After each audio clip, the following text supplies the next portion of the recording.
نحمد الله العظيم نصلي ونسلم على الرسول الكريم أما بعد فقد قال الله سبحانه وتعالى في كلامه القديم والفرقان المجيد أعوذ بالله من الشيطان الرجيم بسم الله الرحمن الرحيم وذكرهم بأيام الله صدق الله العظيم وقال رسول الله صلى الله عليه وسلم صوموا عاشوراء وخالفوا فيه اليهود وفي رواية لئن بقيت إلى قابل لأصومن التاسع صدق رسول الله صلى الله عليه وسلم எல்லா புகழும் அல்லாஹ் ஜல்ல ஷானஹு தஆலா ஒருவனுக்கே உரித்தாகும். அருமைநாயகம் முஹம்மதுர் ரசூலுல்லாஹ் ஸல்லல்லாஹு அலைஹி வஸல்லம் அவர்களின் மீதும் நற்பாக்கியங்கள் நிறைந்த அவர்களுடைய உம்மத்தின் மீதும் குறிப்பாக இந்த ஜும்மா நாளில் நம் அனைவர் மீதும் எல்லாம் வல்ல அல்லாஹ்வின் நல்லருள் என்றென்றும் நிறைவாக உண்டாவதாக. ஆமீன். அல்லாஹ் ஜல்ல ஷானுஹு தஆலா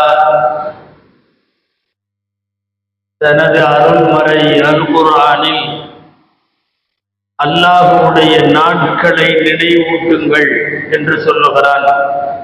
வதக்கிருஹும் பிஅய்யாமில்லாஹ், அவர்களுக்கு அல்லாஹ்வின் நாட்களை நினைவூட்டுங்கள். அல்லாஹ்வின் நாட்கள் என்றால் எது? அல்லாஹ் இந்த உலகத்தில் அதிகமாய் அருள் புரிந்த நாட்களையும் அல்லாஹ்வுடைய நாட்கள் என்று சொல்லலாம். அல்லாஹுவால் பெரும் பெரும் எதிரிகள் எல்லாம் அழிக்கப்பட்டு அவர்கள் கருவறுக்கப்பட்ட நாளையும் அல்லாஹ்வுடைய நாள் என்று சொல்லலாம்.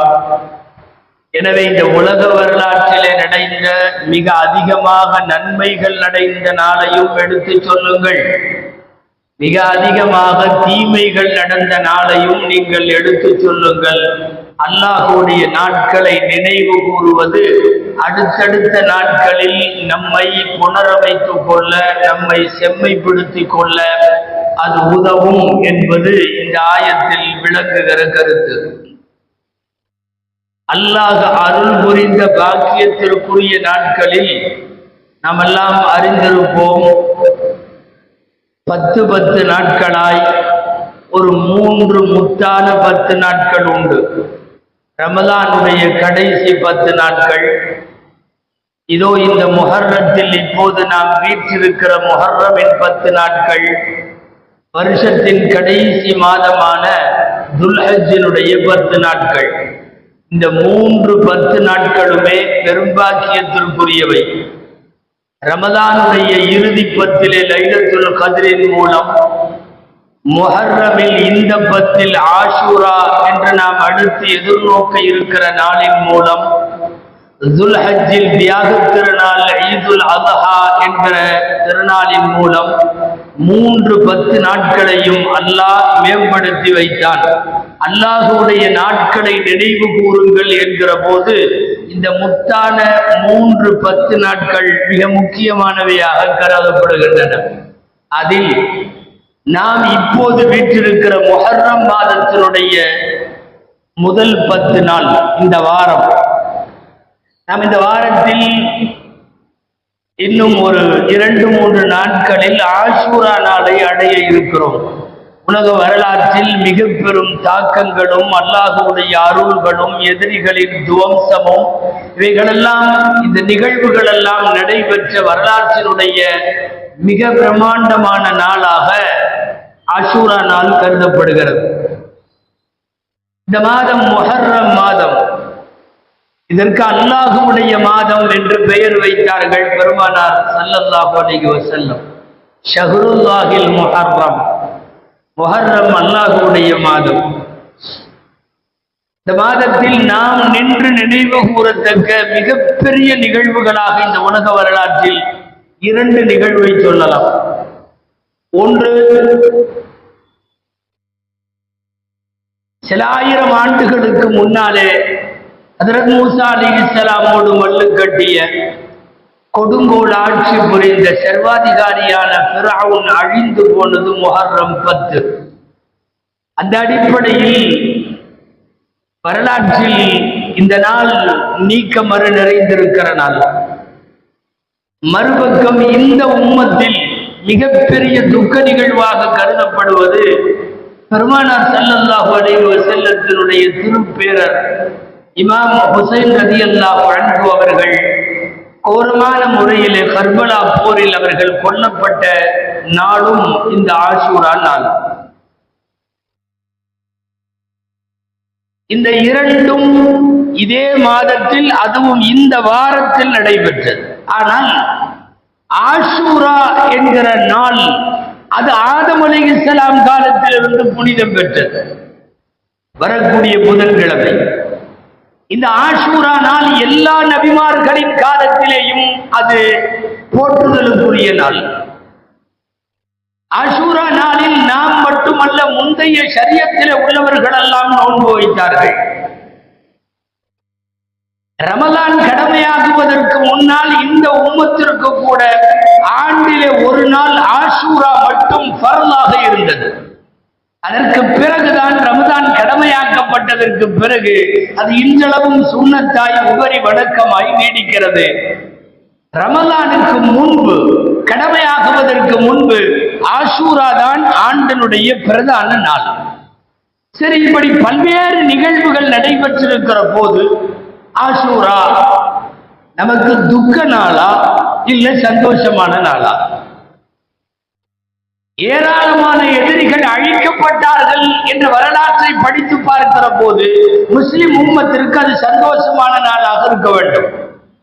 மறுபக்கம் இந்த உம்மத்தில் பெருமானார் ஸல்லல்லாஹு அலைஹி வஸல்லத்தினுடைய அன்பு பேரர் ஹஜ்ரத் ஹுசைன் ரலியல்லாஹு அன்ஹு சுவனவாலிபர்களின் தலைவர் கொல்லப்பட்ட நாள் துக்கமாக கருத வேண்டும். துக்கமா அல்லது இது சோகமா என்கிற புரிதல்களுக்கு இடையில் மார்க்க அறிஞர்கள் சொல்லுகிறார்கள், இது துக்க நாள் அல்ல, அதற்காக கொண்டாடப்பட வேண்டும் என்கிற சந்தோஷ நாளும் அல்ல. இது இபாதத்திற்குரிய நாள்.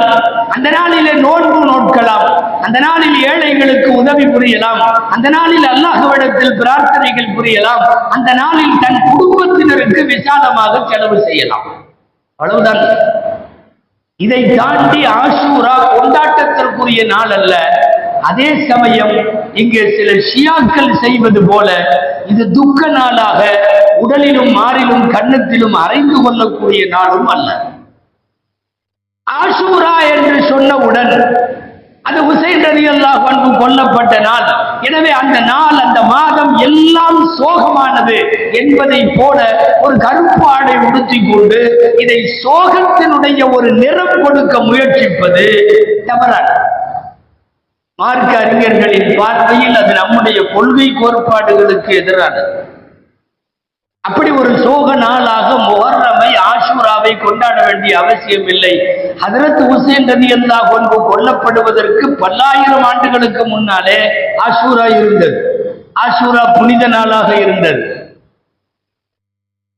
மதீனத்தில் மண்ணிற்கு பயணம் புறப்பட்ட பெருமானார் ஸல்லல்லாஹு அலைஹி வஸல்லம் மதீனாவிலே போய் ஆஷூரா நோன்பு வைக்க சொல்லி அவர்களும் வைத்து உம்மத்தை வைக்க சொன்ன நாளிலே இருந்து சற்றேறக்குறைய 50-60 வருஷத்துக்கு பிறகுதான் ஹுசைன் ரலியல்லாஹு அன்ஹு கொல்லப்படுகிறார்கள். எனவே ஹுசைன் ரலியல்லாஹு அன்ஹு கொல்லப்பட்டதற்கு பிறகு ஏற்பட்டதல்ல ஆஷூரா. எனவே ஆஷூரா என்பது சோக நாள் அல்ல. வரலாற்றில் சொல்ல போனால் மகிழ்ச்சிக்குரிய ஏராளமான செய்திகள் ஆஷூராவிலே நடைபெற்றது.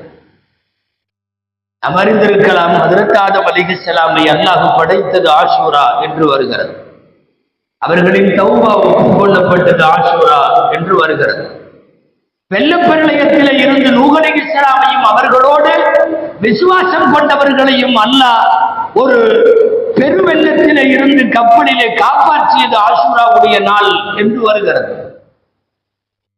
இருள்களுக்கிடையில் மீனின் வயிற்றில் சிக்கிக் கொண்ட யூனுஸ் அலைஹிஸ்ஸலாம் மீண்டும் அந்த வயிற்றில இருந்து வெளிப்படுத்தப்பட்டு அவர்கள் மீட்டெடுக்கப்பட்டது ஆஷூரா நாள் என்று இருக்கிறது. சூனியக்காரர்களுக்கும் மூசா அலைஹிஸ்ஸலாமுக்கும் ஏற்பட்ட ஒரு மிகப்பெரிய மோதலில் மூசா அலைஹிஸ்ஸலாம் வென்றெடுத்த நாளும் ஆஷூரா நாள் என்று வருகிறது. இதற்கெல்லாம் மேலாக ஒரு மிகப்பெரிய பனு இஸ்ரவேலர்கள் என்கிற ஈமான் கொண்ட கூட்டத்தை கூட்டிக் கொண்டு செங்கடலுக்கு சமீபமாய் போன மூசா அலைஹிஸ்ஸலாமுக்கு கடல் பிளந்து வழிபட்டு அவர்களை கரை ஏற செய்ததும் ஃபிரௌன் மூழ்கடிக்கப்பட்டதும் இதுவெல்லாம் நடைபெற்றது ஆஷூரா நாள். வரலாற்றின் வழி நெடுகிலும் ரட்சிக்கப்பட்ட நாள், அல்லாஹுவின் பாதுகாப்பு பெற்ற நாள், நல்லடியார்கள் கரை சேர்க்கப்பட்ட நாள் என்றெல்லாம் வருகிறது. ஒரு சில அறிவிப்புகளில் இப்படியும் காண கிடைக்கிறது, அல்லாஹுவால் படைக்கப்பட்ட இந்த துனியாவில் முதல் மழை பொழிந்தது ஆஷூரா நாளில் தான். முதல் மழை. கட்டடமாக இருந்த கஅபத்துல்லாஹ்விற்கு ஆடை போர்த்தி அழகு பார்க்கப்பட்டது முதலாக முஹர்ரம் 10. அன்றில் தொடங்கி இன்றைக்கு வரையும் முஹர்ரம் 10 கஅபத்துல்லாஹ்விற்கு துணி மாற்றுவார்கள். கஅபத்துல்லாஹ்விற்கு புத்தாடை அணிவிக்கப்படும்.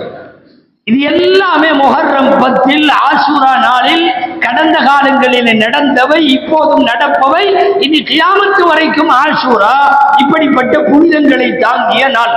ஒரு ஷரியத்திலே இல்லை, நிறைய ஷரியத்துகளில் ஆஷூரா என்பது ஆக புனிதமான நாளாக கருதப்பட்டிருக்கிறது. எனவே ஆஷூராவிற்கு கொண்டாட்ட அடையாளம் வர்ணம் பூசுவதும் தவறு. மறுபக்கம் அது சோகமான நாள்.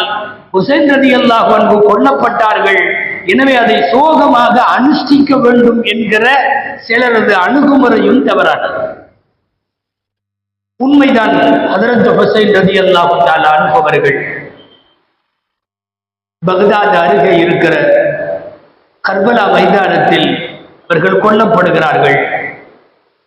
பெருமானார் ஸல்லல்லாஹு அலைஹி வஸல்லம் வஃபாத்தாகி ஏறக்குறைய 50 ஆண்டுகளுக்கு பின்னாலே ஹஜ்ரத் ஹுசைன் ரலியல்லாஹு தஆலா அன்ஹு அவர்கள் போரிட்டது ஆட்சிக்கு வர வேண்டும் என்பதற்காக அல்ல, நாடு பிடிக்க வேண்டும் என்பதற்காக அல்ல, நான் ஒரு பெரிய தளபதி என்று உயிர்களை கொல்லுவதற்கு புறப்பட்ட ஒரு பழிவாங்கும் பயணம் அல்ல. சர்வாதிகாரத்தை எதிர்த்து போராடினார்கள், கொடுங்கோல் ஆட்சியை எதிர்த்து போராடினார்கள். மக்கள் தேர்ந்தெடுக்காமல் அவர்களாக முடிசூட்டிக் கொள்ளுகிற அந்த போர் தான் கர்பலாவினுடைய போர். போர் ஒரு மிகப்பெரிய காவியம். எம்பெருமானார் ஸல்லல்லாஹு அலைஹி வஸல்லத்தினுடைய அடுத்த தலைமுறை வம்சத்தினர் அத்தனை பேரும் ஹுசைன் ரலியல்லாஹு அன்ஹுவோடு இருக்கிறார்கள். ரொம்ப சுருக்கமாக சொல்லுவதானால் பெருமானார் ஸல்லல்லாஹு அலைஹி வஸல்லமுடைய திருப்பேரர் ஹுசைன் ரலியல்லாஹு அன்ஹுடைய குடும்பம் ஒட்டுமொத்தமாக கொல்லப்பட்ட நாள். எல்லாம் கொல்லப்பட்டார்கள். உடல் நலம் சரியில்லாமல் போரிலே பங்கேற்காமல் கூடாரத்திலே படுக்க வைக்கப்பட்டிருந்த ஸைனுல் ஆபிதீன் ரலியல்லாஹு அன்ஹு அவர்கள் மட்டும்தான், அவர்கள் ஒரே ஒருவர் மட்டும்தான் அந்த குடும்பத்திலே இருந்து தப்பித்தவர்கள். ஸைனுல் ஆபிதீனை தவிர எல்லாரும் போய்விட்டார்கள். ஸைனுல் ஆபிதீன் ரலியல்லாஹு அன்ஹு அவர்களுடைய சொந்த பெயர் அலி இப்னுல் ஹுசைன் ரலியல்லாஹு அன்ஹு. அவர்கள் ஒருவரை வைத்துத்தான் இந்த உலகத்தில் இன்றைக்கு வரையும் ஹுசைன் ரலியல்லாஹு அன்ஹுடைய வம்ச தொடர்ந்து வந்து கொண்டிருக்கிறது. ஏனென்றால் ஒரு குடும்பத்தினுடைய அத்தனை நபர்களும் கொல்லப்பட்டு ஆளில்லாத பாலைவனத்தில் நீரில்லாத நிலையில் குடிக்க தண்ணீர் கேட்டும் கொடுக்க மறுக்கப்பட்ட நிலையில் ஹஜ்ரத் ஹுசைன் ரலியல்லாஹு அன்ஹு கொல்லப்பட்டது சோகமான நிகழ்வு என்பதில் சந்தேகம் இல்லை. ஆனால் அதற்காக முஹர்ரம் சோகம், ஆஷூரா சோகம் என்று அல்லாஹ்வினுடைய இந்த பண்டிகை நாளைக்கு ஒரு சோகத்தினுடைய நிறம் பூசுவது நம் கொள்கை கோட்பாடுகளுக்கு எதிரானது. நாம் அழுத்தமாக தெரிந்து வைத்திருக்க வேண்டும். அஹ்லு சுன்னத் வல் ஜமாஅத் என்று சொல்லுகிற சுன்னத் வல் ஜமாஅத்தினுடைய உலகம் முழுக்க வாழுகிற சுன்னத் வல் ஜமாஅத்தினுடைய அகீதா, கொள்கை கோட்பாடு என்ன தெரியுமா?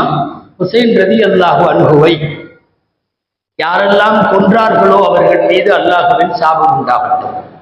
யாரெல்லாம் கொல்லுவதற்கு ஐடியா கொடுத்தார்களோ, ஆலோசனை சொன்னார்களோ, அவர்களின் மீதும் அல்லாஹ்வின் சாபம் உண்டாகட்டும். யாரெல்லாம் அந்த கொலைக்கு, படுகொலைக்கு உதவியாக இருந்தார்களோ அவர்கள் மீதும் அல்லாஹ்வின் சாபம் உண்டாகட்டும். இந்த செய்தியை கேள்விப்பட்டதற்கு பிறகு ஹுசைன் ரலியல்லாஹு அன்ஹுவின் படுகொலையில் யார் சந்தோஷப்பட்டார்களோ அவர்களின் மீதும் அல்லாஹ்வின் சாபம் உண்டாவதாக என்பதுதான் சுன்னத் வல் ஜமாஅத்தினுடைய அகீதா.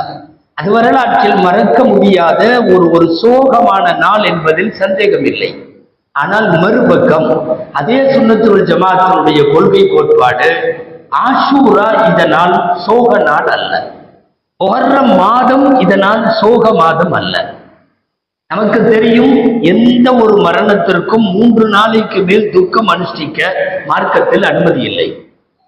அது மனைவியாக இருந்தால் கணவனுடைய துக்கத்திற்கு 4 மாதம் 10 நாட்கள் வரை துக்க காலமாக எடுத்துக் கொள்ளலாம்.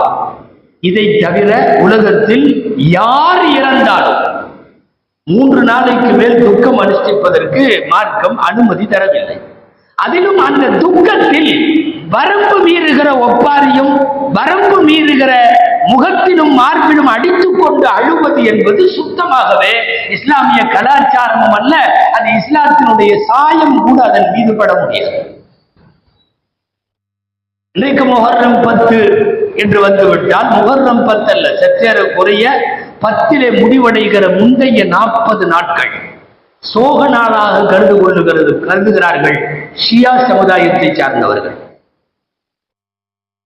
40 நாளும் எந்த நல்ல காரியமும் நடக்காது. அதிலும் குறிப்பாக முஹர்ரம் 10 ஹுசைன் ரலியல்லாஹு அன்ஹு கொல்லப்பட்ட நாளில் கையிலே ஆயுதங்களை வைத்துக் கொண்டு, கத்தியை வைத்துக் கொண்டு தன் உடலை தானே கீறிக்கொள்வது, முகத்திலே அரைந்து கொள்வது, சங்கிலியால் கட்டி கொள்வது, பெண்கள் தங்களுடைய உடல்களிலே அவர்களும் தனியாக அரைந்து கொண்டு அடித்துக் கொண்டு அழுவது, இவர்கள் பப்ளிக்காக ஊர்வலம் நடத்தி இரத்த வெள்ளத்தில் பார்ப்போரை ரணகளை செய்கிற ஒரு சூழலை ஏற்படுத்துவது, இது எல்லாமே அப்பட்டமாக சுன்னத் வல் ஜமாஅத் என்று சொல்லக்கூடிய அகில உலக முஸ்லிம்கள் அத்தனை பேருக்கும் இது எதிரான நிலைப்பாடாகும். மார்க்கத்தில் இவைகளுக்கு ஆதாரம் இல்லை. சாதாரணமாக ஒரு வீட்டில் ஒரு மையத்து நடந்து அதற்காக அழுபவர்கள் ஒரு பெரும் குரல் எடுத்து ஒப்பாரி வைத்து அழுதால் கூட கண்டிக்கிறது மார்க்கம். லைஸ மின்னா மன் தரபல் ஹுதூத் வ ஷக்கல் ஜுயூப், சஹீஹுல் புகாரியினுடைய ஹதீஸ். கன்னத்திலே அரைந்து கொண்டு அழக்கூடியவர்கள் நம்மை சார்ந்தவர்கள் அல்ல, ஆடைகளை கிழித்து கொண்டு அழக்கூடியவர்கள் நம்மை சார்ந்தவர்கள் அல்ல. இதுவெல்லாம் பெருமானார் ஸல்லல்லாஹு அலைஹி வஸல்லம் ஒரு துக்க அனுஷ்டிப்பின் போது முஸ்லிம் சமுதாயம் கடைபிடிக்க வேண்டிய ஒழுங்குகளும் கடைபிடிக்க கூடாத கைவிட வேண்டிய வழிமுறைகளை குறித்தும் பெருமானார் பேசியவை. கொல்லப்பட்ட நாள் சோக நாள் என்றால், ஹுசைன் ரலியல்லாஹு அன்ஹு கொல்லப்பட்டது நிகழ்வு சோக நிகழ்வு. அதனால் ஆஷூரா சோக நாள் அல்ல, முஹர்ரம் மாதம் சோக மாதம் அல்ல. உமர் ரலியல்லாஹு அன்ஹு கொல்லப்பட்டார்கள், நாம் கொண்டாடுகிறோம். அப்படி மெஹராபிலேயே கொல்லப்பட்டார்கள், கடந்த வாரம் சொன்னோமே. உஸ்மான் ரலியல்லாஹு அன்ஹு தள்ளாத வயதிலே அவர்கள் கொல்லப்பட்டார்கள். ஒரு வெள்ளிக்கிழமை பஜ்ர் தொழுகைக்கு வருகிற போது அலி ரலியல்லாஹு அன்ஹு கொல்லப்பட்டார்கள். யாருடைய நாளையும் நாம் துக்க நாளாகவோ கொண்டாடுவதோ ஒப்பாரி வைப்பதோ இல்லை. அப்படி மார்க்கத்தில் அனுமதிக்கப்படவும் இல்லை.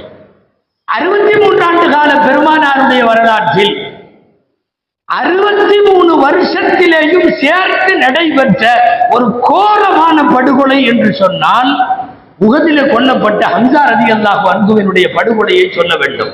காரணம், முழு உடல் கிடைக்காமல் ஒரு பாடியை பொட்டலம் கட்டி எடுத்துவிட்டு போன நிகழ்வு அது.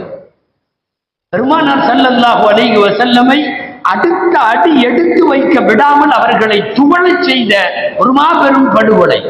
அந்த ஹம்சாவுக்கு கூட நபி ஸல்லல்லாஹு அலைஹி வஸல்லம் நீண்ட நாட்களாக துக்கம் அனுஷ்டிக்கவில்லை, அனுஷ்டிப்பதற்கான வழிகளை ரசூலுல்லாஹ் விடவும் இல்லை.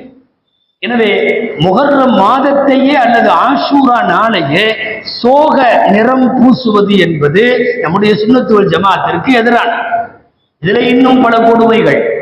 முஹர்ரம் இந்த 10 நாட்கள் நம்முடைய குடும்பங்களிலே கூட நல்ல காரியம் செய்ய மாட்டார்கள், குடி போக மாட்டார்கள், வீடு துவங்க மாட்டார்கள், வியாபாரம் துவங்க மாட்டார்கள். புதிதாக தம்பதியினரை கூட கணவன் மனைவியை சேர விடாமல் பிரித்து வைத்து விடுவார்கள். ஒரு 10வது நாள் பஞ்சா எடுப்பது என்கிற பெயராலே ஒரு மோசமான பிதஅத்தை செய்வார்கள். ஆங்காங்கே கிராமங்களில் இன்றளவும் தமிழகத்திலே கூட தீ மிதிக்கிற வேலை கூட நடக்கிறது.